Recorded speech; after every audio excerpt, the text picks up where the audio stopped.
দ্বিতীয়বার রাগ করলেন না, মুচকি হাসি দিয়ে বললেন, ও আল্লাহর বান্দা, আচ্ছা ঠিক আছে যান, যখনই আপনার সময় এরকম ভাবে স্মরণ হবে, আপনার মনে আসবে, তখন আমার কাছে আসবেন, আমি আপনার মাসআলার সমাধান দিয়ে দেব ইনশাআল্লাহ। লোকটা চলে গেলেন। ইমাম আযম রাহমাতুল্লাহি আলাইহি আবার ঘুমাইলেন। এরকম ভাবে প্রচন্ড আকারে যখন ঘুম ধরল, লোকটা হযরত ইমাম আযম রাহমাতুল্লাহি আলাইহির দরবারে কিছুক্ষণ পরে আসলেন। কিছুক্ষণ পরে আয়েশা ইমাম আযম রাহমাতুল্লাহি আলাইহিকে সম্বোধন করে বলতেছেন, ও ইমাম আযম আবু হানিফা রাহমাতুল্লাহি আলাইহি, আমার মাসআলাটা স্মরণ হয়েছে, প্রশ্নটা মনে আসছে। ইমাম আযম রাহমাতুল্লাহি আলাইহি ঘুম থেকে জাগ্রত হয়ে বলেন, আচ্ছা ঠিক আছে, আপনার প্রশ্নটা বলুন। ইমাম আযম রাহমাতুল্লাহি আলাইহি লোকটা বলেন, হুজুর বলবেন কি, মানুষের পায়খানা মিষ্টি না তিতা? পাক রব্বুল আলামিন আমাকে আপনাকে ধৈর্যের গুণ অর্জন করার তৌফিক দান করুন। আল্লাহ পাক রব্বুল আলামিন আমাকে আপনাকে সবরকারী বান্দা হিসেবে কবুল করুক। সবাই আমিন। ধৈর্যের অনেক দাম। এই জন্য ইমাম আযম আবু হানিফা রাহমাতুল্লাহি আলাইহি বড় একজন আলেম ছিলেন। ওনাকে দেশের মানুষ ভালোবাসতো, যাকে ইমামে আযম বলা হতো। হুজুরদেরকে যেমন মানুষ ভালোবাসে, তেমন বদনামও করে। যেমন দেখবেন, হুজুররা যখন দ্রুত গতিতে হাঁটে, কিছু আহম্মক ডাক দিয়া বলে, হুজুর দৌড়ে কই যাইতেছেন, দাওয়াত আছে? আস্তে হাঁটলে, হুজুর বেশি খাইছেন, হাঁটতারেন না। দৌড়ায় হাঁটলেও সমস্যা, আস্তে আস্তে হাঁটলেও সমস্যা। তো হুজুরদেরকে কিছু কিছু মানুষ যেমন ভালোবাসে, তেমন বদনামও করে। ইমামে আযম আবু হানিফা রাহমাতুল্লাহি আলাইহি উনি ছিলেন রাসূল আকরাম সাল্লাল্লাহু আলাইহি ওয়াসাল্লামের আদর্শবান সৈনিক। রাসূল আকরাম সাল্লাল্লাহু আলাইহি ওয়াসাল্লাম যেমন ছিলেন ধৈর্যশীল পয়গম্বর, আল্লাহ পাক রব্বুল আলামিন ওনারই এক উম্মত আবু হানিফা রাহমাতুল্লাহি আলাইহি, উনিও ছিলেন ধৈর্যশীল একজন বান্দা, যাকে ইমামে আযম বলা হতো। ওনার বিরুদ্ধে সমাজের মধ্যে একটা বদনাম ছড়ালো, বদনাম রটালো, সেটা হলো ইমামে আযমের রাগ বেশি। কি বেশি? রাগ বেশি। ইমামে আযমের গোসা বেশি। এই বদনামটা ওনার নামে কিছু কুচক্র মহল ছড়াইছে। ইমামে আযম রাহমাতুল্লাহি আলাইহিকে পরীক্ষা করার জন্য এক আল্লাহর বান্দা ইমামে আযম রাহমাতুল্লাহি আলাইহির রাগ বেশি না কম পরীক্ষা করার জন্য ইমামে আযম রাহমাতুল্লাহি আলাইহিকে বাস্তবে পরীক্ষা করার জন্য ইমামে আযমের বাড়িতে চলে গেছি। এর আগে আপনাদের সম্মুখে বলতে চাই, ইমামে আযম কে, কেমন মানুষ ছিলেন ইমামে আযম আবু হানিফা রাহমাতুল্লাহি আলাইহি। ওনার ব্যাপারে কিতাবে পাওয়া যায়, ইমামে আযম রাহমাতুল্লাহি আলাইহি এমন একজন আল্লাহর আবেদ বান্দা ছিলেন, এমন একজন পরহেজগার মানুষ ছিলেন, যিনি এশার নামাজ পড়ে হালকা কিছু খাবারের প্রয়োজন হলে কিছু খাইতেন, প্রয়োজন না হলে খাইতেন না। তো উনি এশার নামাজ পড়ে তাহাজ্জুদের নামাজের জন্য দাঁড়ায় যাইতেন আল্লাহ রাব্বুল আলামিনের সান্নিধ্যে। কুরআনুল কারীম তাহাজ্জুদের নামাজে তেলাওয়াত করতেই থাকতেন। আলহামদুলিল্লাহি রাব্বিল আলামিন আর রহমানির রহিম মালিকি ইয়াউমিদ্দিন। এমন ভাবে ইমামে আযম পড়তেন। পড়তে পড়তে পড়তে পড়তে তাহাজ্জুদের নামাজের মধ্যে ইমামে আযম গোটা কুরআনুল কারীম খতম করতেন।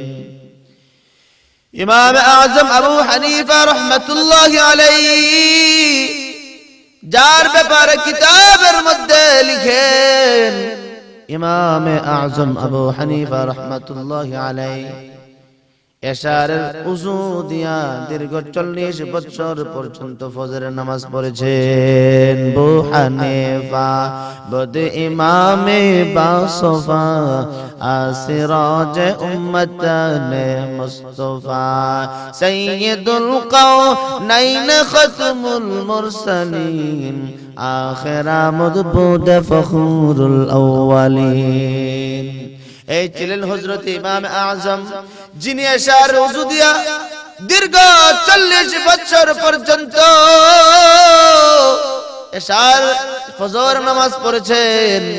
ইমাম আযম এমন একজন সৈনিক ছিলেন, তিনার ব্যাপারে বদনাম ছড়াইছে, ওনার নাকি রাগ বেশি, গোসা বেশি।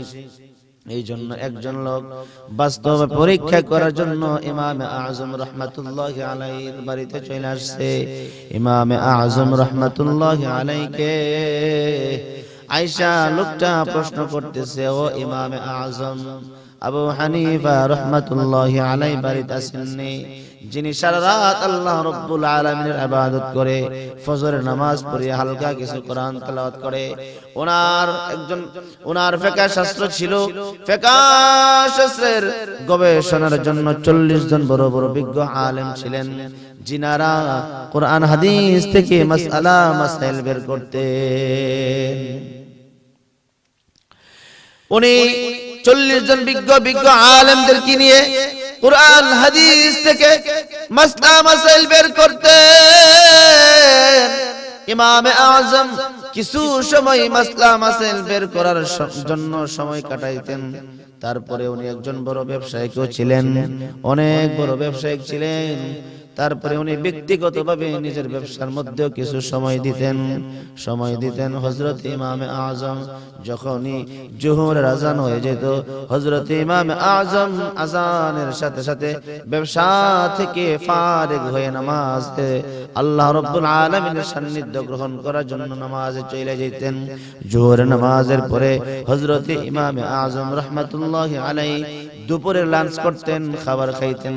খাবার খাওয়ার পরে ইমাম আযম হালকা কিছু ঘুমাইতেন। কেন ঘুমাবেন না? যিনি সারা রাত আল্লাহ রাব্বুল আলামিনের হুকুম পালন করেন, তাহাজ্জুদের নামাজ পড়েন, একদিন নয়, 2 দিন নয়, দীর্ঘ 40 বছর পর্যন্ত ইমাম আযম রাহমাতুল্লাহি আলাইহি এশারের ওযু দিয়া ফজরের নামাজ পড়ছে। সুবহানাল্লাহ, জোরে বলেন সুবহানাল্লাহ। ইমাম আযম রাহমাতুল্লাহি আলাইহি জোহরের পরে হালকা কিছু খাইতেন, খাওয়ার পরে ঘুমাইতেন। এমন সময় ওনার বিরুদ্ধে যে বদনাম ছড়াইছে, বদনাম রটাইছে যে ইমাম আযমের রাগ বেশি, এক ব্যক্তি রাগকে পরীক্ষা করার জন্য বাস্তবে হযরত ইমাম আযমের বাড়িতে আসছে। আয়েশা হযরত ইমাম আযম দোতলায় ঘুমাইতেন, নিচতলা থেকে ওই আল্লাহর বান্দা ইমাম আযমকে সম্বোধন করে ডাকছে, ও ইমাম আযম বাড়িতে আছেন নাকি? ইমাম আযম বাড়িতে আছেন নাকি? ইমাম আযম বাড়িতে আছেন নাকি? ইমাম আযম রাহমাতুল্লাহি আলাইহি উনি তো আপনার আমার মতো আকামের মানুষ না, ওনার সময়ের খুব দাম, ঠিক কিনা বলেন? ওনার সময়ের অনেক দাম। যিনি সারা রাত নামাজ পড়েন, ফজর পড়েও আল্লাহর জিকির করেন, কোরআন পড়েন। তারপরে কিছু সময়ের জন্য উনি ওনার বিজ্ঞ উলামায়ে কেরামদেরকে নিয়ে কোরআন হাদিস থেকে মাসলা মাসাইল বের করেন। তারপরে ব্যবসার মধ্যে সময় দেন, তারপরে জোহরের নামাজ পড়েন, তারপরে কিছু খান, খাওয়ার পরে উনি ঘুমাইবেন। কারণ ওনার সামনে আরো বড় ইবাদত রয়েছে, ঠিক কিনা বলেন? সেটা হলো প্রত্যেকদিন উনি এশারের নামাজ পড়ে আল্লাহর দরবারে তাহাজ্জুদের নামাজের জন্য দাঁড়ায়া যান। আর ওই নামাজে দাঁড়াইয়া ইমাম আযম রাহমাতুল্লাহি আলাইহি আল্লাহ রাব্বুল আলামিনের কুরআনুল কারীমের খতম করেন। লোকটা এসে বলতেছে, ও ইমাম আযম বাড়িতে আছেন নাকি? ইমাম আযম রাহমাতুল্লাহি আলাইহি তার ডাকে সম্বোধন, তার ডাকে সাড়া দিয়ে বলতেছে, কে আপনি? ইমাম আযম, আমার একটা প্রশ্ন ছিল, একটা প্রশ্ন জিজ্ঞেস করার জন্য আসছি। ঠিক আছে, আপনার কি প্রশ্ন বলুন। তখন লোকটা বলল, ভাই ও ইমামে আযম, যে প্রশ্নটা আপনাকে জিজ্ঞেস করতে আসছিলাম, প্রশ্নটা তো আমার মনে নাই। কি নাই? প্রশ্নটা তো আমার মনে নাই। ও ইমামে আজম রাহমাতুল্লাহি আলাইহি রাগ করলেন না, গুসা হইলেন না। লোকটাকে বললে আচ্ছা ঠিক আছে, যান। আবার যখন আপনার স্মরণ হবে তখন আমার কাছে আসবেন, আমি আপনার মাসআলার সমাধান দিয়ে দেব ইনশাআল্লাহ। লোকটা চলে গেল। ইমামে আজম আবার পুনরায় ঘুমাইলেন। ইমামে আজমের যখন প্রচন্ড আকারে ঘুম ধরলো, প্রচন্ড আকারে ঘুমাইলেন, তখন এই লোকটা আবার আসলো। আয়েশা ইমামে আজমকে সম্বোধন করে বলতেছে, ও ইমামে আজম, আমার প্রশ্নটা স্মরণ হয়েছে। ইমামে আজম রাহমাতুল্লাহি আলাইহি আবার ঘুম থেকে উঠলেন। ওইটা বলেন আপনার প্রশ্ন কি? তখন লোকটা বলল, আমার স্মরণ নাই, আমি মনে করে আসছিলাম যে মাত্র আপনি সিঁড়ি দিয়া নামতেছেন, ওই সময় আমি বইলা গেছে। ও ইমামে আজম, মনে কিছু করবেন না, আবার যখন স্মরণ হবে তখন আপনার কাছে আসবো। ইমামে আজম দ্বিতীয়বার রাগ করলেন না, মুচকি হাসি দিয়ে বললেন, ও আল্লাহর বান্দা, আচ্ছা ঠিক আছে, যান। যখনই আপনার এরকম ভাবে স্মরণ হবে, আপনার মনে আসবে, তখন আমার কাছে আসবেন, আমি আপনার মাসআলার সমাধান দিয়ে দেব ইনশাআল্লাহ। লোকটা চলে গেলেন। ইমামে আজম রাহমাতুল্লাহি আলাইহি আবার ঘুমাইলেন। এরকম ভাবে প্রচন্ড আকারে যখন ঘুম ধরলো, লোকটা হযরত ইমামে আজম রাহমাতুল্লাহি আলাইহির দরবারে কিছুক্ষণ পরে আসলেন। কিছুক্ষণ পরে আয়েশা ইমামে আজম রাহমাতুল্লাহি আলাইহিকে সম্বোধন করে বলতেছেন, ও ইমামে আজম আবু হানিফা রাহমাতুল্লাহি আলাইহি, আমার মাসআলাটা স্মরণ হয়েছে, প্রশ্নটা মনে আসছে। ইমামে আজম রাহমাতুল্লাহি আলাইহি ঘুম থেকে জাগ্রত হয়ে বলেন, আচ্ছা ঠিক আছে, আপনার প্রশ্নটা বলুন। ইমামে আজম রাহমাতুল্লাহি আলাইহি লোকটা বলেন, হুজুর বলবেন কি, মানুষের পায়খানা মিষ্টি না তিতা? মানুষের পায়খানা মিষ্টি না তিতা? আপনাদের কাছে আমার প্রশ্ন, এটা কি যৌক্তিক প্রশ্ন না অযৌক্তিক প্রশ্ন? কার্যকর প্রশ্ন না অকার্যকর প্রশ্ন? কামের প্রশ্ন না অকামের প্রশ্ন? নিশ্চয় এটা অকামের প্রশ্ন, ঠিক কিনা বলেন? যিনি সারা রাত আল্লাহর ইবাদত করেন, দুপুরে উনি হালকা কিছু খায়া ঘুমাইবেন, ওই সময় যদি একটা লোক বারবার ডিস্টার্ব করে আর এমন একটা প্রশ্ন করতে আসছে যেটা কোনো যৌক্তিক প্রশ্ন না অযৌক্তিক প্রশ্ন, মানুষের পায়খানা তিতা না মিষ্টি, এটা জানার কি দরকার আছে? ইমামে আজম রাহমাতুল্লাহি আলাইহি রাগ করলেন না। ইমামে আজম বললেন, ও আল্লাহর বান্দা, মানুষের পায়খানা যখন ভেজা থাকে, মানুষের পায়খানা যখন টাটকা থাকে তখন সেটা মিষ্টি থাকে, মানুষের পায়খানা যখন শুকায় যায় তখন সেটা তিতা হয়ে যায়। লোকটা বলল, ও ইমামে আজম আবু হানিফা রাহমাতুল্লাহি আলাইহি, এটা কি আপনি কোনো কিতাবে পাইছেন নাকি? না, আমি কোনো কিতাবে পাই নাই। কেমনে বললেন? ইমামে আজম রাহমাতুল্লাহি আলাইহি ছিলেন একজন জ্ঞানী মানুষ। আল্লাহ রাব্বুল আলামিন হযরত ইমামে আজম কেমন জ্ঞান দিয়েছিলেন, উনি ওনার জ্ঞান দিয়া তাকে উত্তর দিয়েছেন। ইমামে আজম রাহমাতুল্লাহি আলাইহি বলেন, দেখবেন আপনি খেয়াল করে, মিষ্টি দ্রব্য জিনিসের মধ্যে মাছি মশা বসে, অতএব আমি মনে করলাম পায়খানা যখন তরতাজা টাটকা থাকে, পায়খানা যখন ভিজা থাকে তখন এটা মিষ্টি থাকে, মিষ্টির জন্য মাছি বসে, আর পায়খানা যখন শুকায় যায় তখন সেটা তিতা হয়ে যায়, কারণ আমি জানি তিতা জিনিসের মধ্যে মাছি বসে না, ঠিক কিনা বলেন? বু হানিফা বুদি ইমামে বাসুফা আসিরাজ উম্মতানে মুস্তাফা সাইয়্যিদুল কাওনাইন খাতমুল মুরসালিন আখিরা মুদবুদ ফখরুল আউয়ালিন শুধু বাজুদাস রাহমাতাল লিল আলামিন মসজিদে ঔষধ হামারো এ জমিন। ইমামে আজম রাহমাতুল্লাহি আলাইহি তাকে এরকম ভাবে উত্তর দিয়ে দিলেন, ও আল্লাহর বান্দা, পায়খানা যখন ভিজা থাকে তখন সেটা মিষ্টি থাকে, যখন পায়খানা শুকায় যায় তখন সেটা তিতা হয়ে যায়। লোকটা এরকম ভাবে উত্তর পাইয়া, কারণ আল্লাহ রাব্বুল আলামিন হযরত ইমামে আজমকে জ্ঞানী বানাইছেন, ওনাকে আল্লাহ রাব্বুল আলামিন এমন ধৈর্যশীল বানাইছেন, এমন সুকৌশলে জ্ঞানী বানাইছেন, উনি মানুষের প্রশ্নের উত্তর এরকম ভাবে আল্লাহ রাব্বুল আলামিন পক্ষ থেকে দিতে পারে, সমাধান দিতে পারে।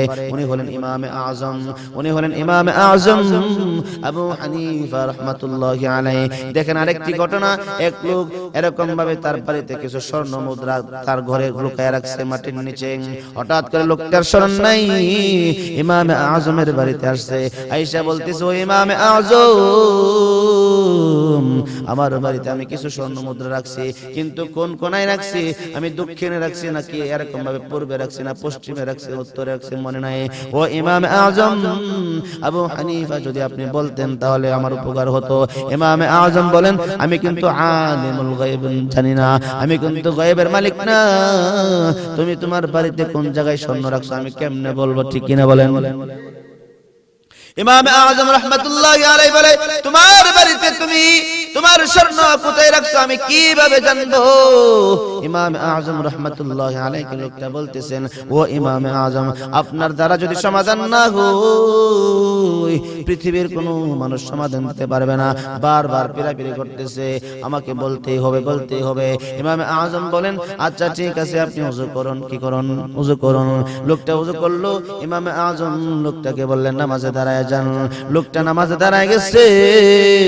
নামাজে দাঁড়ানো অবস্থায় লোকটা যখন আল্লাহ রাব্বুল আলামিনের কুরআন তেলাওয়াত করতে শুরু করছে, আলহামদুলিল্লাহি রাব্বিল আলামিন আর রহমানির রহিম মালিকি ইয়াউমিদ্দিন ইয়াকা না'বুদু ওয়া ইয়াকা নাস্তাঈন ইহদিনাস সিরাতাল মুস্তাকিম সিরাতাল লাযীনা আন'আমতা আলাইহিম গায়রিল মাগযুবি আলাইহিম ওয়ালাদ-দাল্লিন।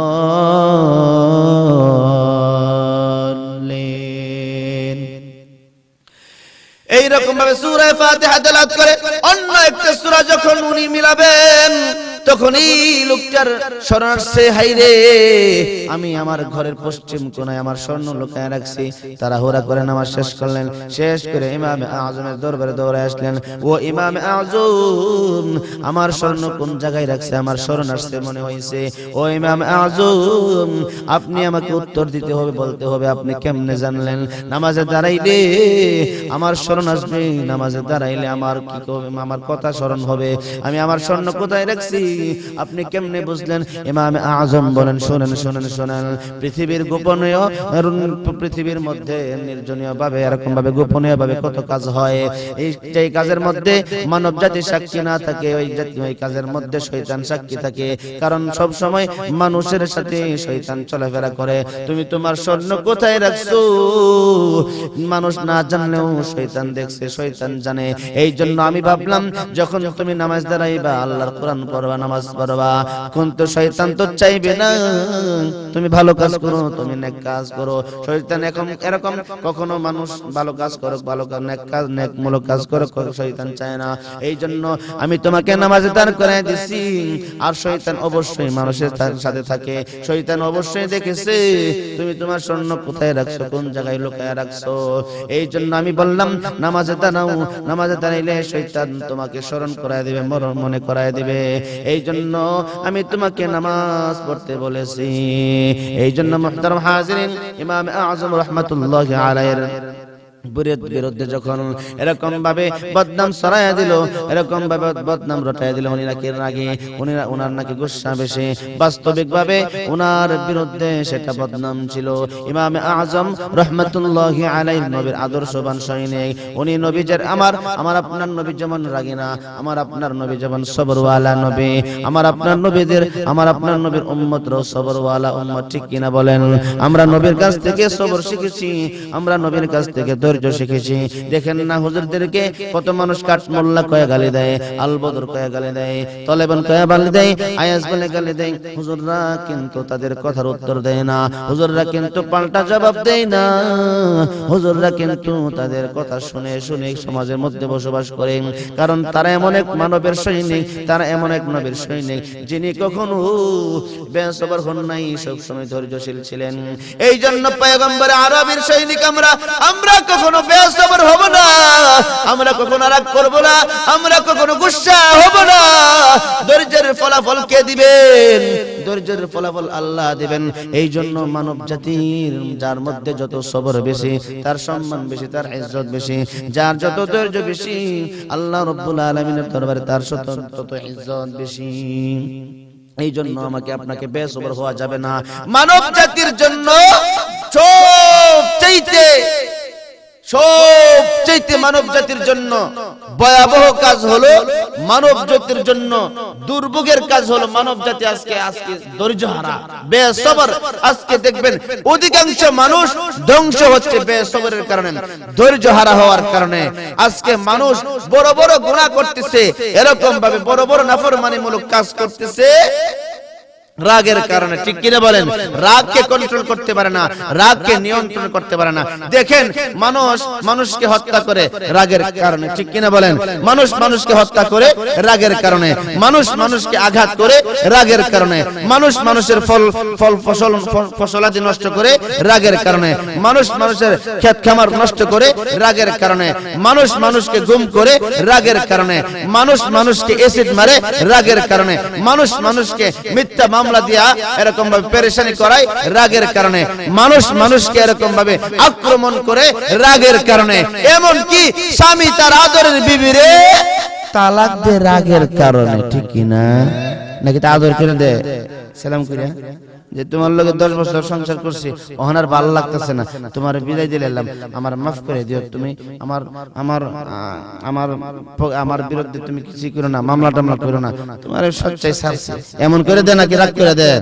আর রাগ করে দেনি, রাগ কইরা বিবি তার স্বামীর ডিভোর্স দে, আর স্বামী তার বিবিকে তালাক দেয়। ঠিক কিনা বলেন? রাগ এমন এক জিনিস যেটা মনে করেন যে যারা কন্ট্রোল করতে পারলো তারাই আল্লাহর দরবারে দামি, যারা কন্ট্রোল করতে পারলো না ওই রাগ তাকে ধ্বংসের পথে ঠেলে দিবে। ঠিক কিনা বলেন? এই জন্য রাগ সবার জীবনেই আছে, সবার মধ্যেই আছে, কম আর বেশি। রাগ এটা আল্লাহর পক্ষ থেকে, এটা জন্মগতভাবে আল্লাহ তাদেরকে দিয়েছেন, আমাকে আপনাকে দিয়েছেন। তবে এটাকে কন্ট্রোল এবং নিয়ন্ত্রণ করতে হবে আপনাকে আমাকে। যারা কন্ট্রোল করে চলতে পারলো তাদের সম্মান ইজ্জত আল্লাহ বাড়ায় দিবেন, যারা কন্ট্রোল করতে পারলো না ওই রাগই তাকে ধ্বংসের পথে ঠেলে দিবে। ঠিক কিনা বলেন? আল্লাহ রাব্বুল আলামিন আমাকে আপনাকে ধৈর্যশীল হওয়ার তৌফিক দান করেন। সবাই বলুন আমিন। ওয়া আখিরু দাওয়ানা আলহামদুলিল্লাহি রাব্বিল আলামিন।